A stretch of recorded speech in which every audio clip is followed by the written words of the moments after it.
So the question comes up a lot where people have started buying into the idea of foam rolling. We use the analogy that we want to brush our teeth kind of for our muscles. What's that thing that I'm doing every day that's going to ensure that I have good health for my muscles, my connective tissue? And so the foam rolling has come in, and we see that people say, yeah, you know what, my knees feel fantastic, my hips, my back feel a lot better, I feel so much looser into my hips, my thighs, foam rolling great.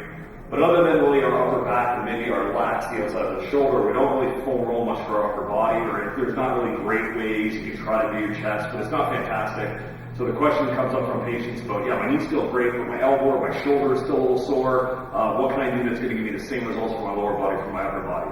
So there's a couple of real simple things we can do. First thing is we can get a ball, and don't spend a lot of money on a ball, right? You can get a spiky ball, that's a rehab ball, and you might spend upwards of $30 for something like this. That's silly. You don't need to do that. If you got it, great, but you don't need it. Lacrosse ball, I think they're like maybe $3 at National Sports, Sport Check or whatever. This is a Kong ball. I don't know how expensive it is, but it's a dog's chew toy or whatever, so they're not expensive. You don't have to get rehab stuff. But if we find our way over to, we'll just say the corner of the door, so this could be corner of the wall, corner of the door, you know, I want to start loosening up my upper body, I can just take this ball, jam the ball up against the corner, and I can just lean in and get the ball just above my collarbones, kind of the front part of my neck. I can lean in, I can get my spine relatively parallel to the floor, I'm in control of how much pressure I put here, and I can turn and rotate my head away, tilt and rotate my head away. I'm basically tacking down this skin and starting to stretch out and almost like self-ART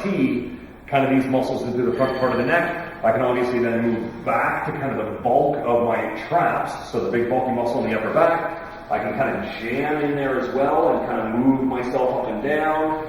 I can lean up against the wall of the door frame, get this onto the back of that muscle, and again I can start hunting around for tender spots and soft spots in through here, and I can then start rolling that all the way down the border of my shoulder blade, so I can find all kinds of spots that I can start to loosen up from there. So we can use any kind of ball to loosen up all through the neck, upper back, kind of in and around the shoulder blade. As I want to start moving out into my arm, again, you can use same idea with balls. This is 2 lacrosse balls just taped together, so $6.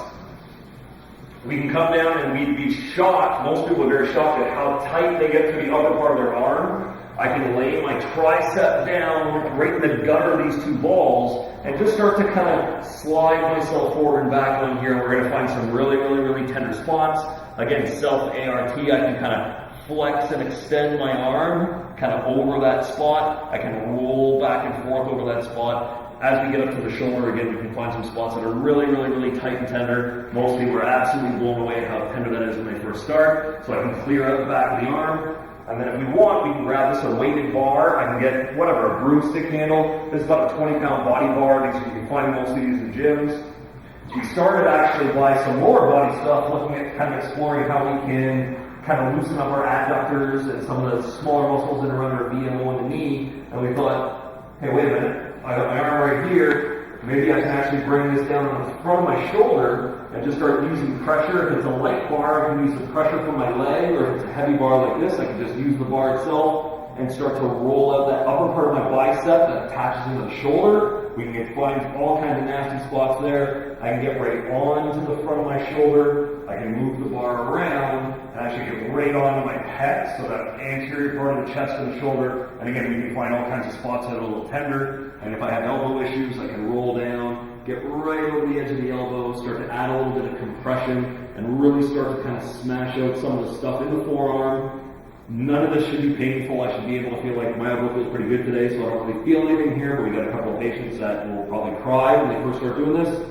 I can turn the forearm over and get all the extensor muscles into the forearm as well. So we can really scour out all these areas. We don't just have to stick to the foam roller, but we can use lacrosse balls, your dog's chew toy, little bars at the gym, to really just get creative. You can buy PVC pipes from Home Depot. We've had patients do that. Doesn't really matter. But just getting kind of some pressure on some of these areas to kind of loosen up that tissue will feel like, hey, now it's not just my lower body that feels nice and loose and relaxed, but now I can start loosening up my neck, my shoulders, my upper body, and feel way, way, way better.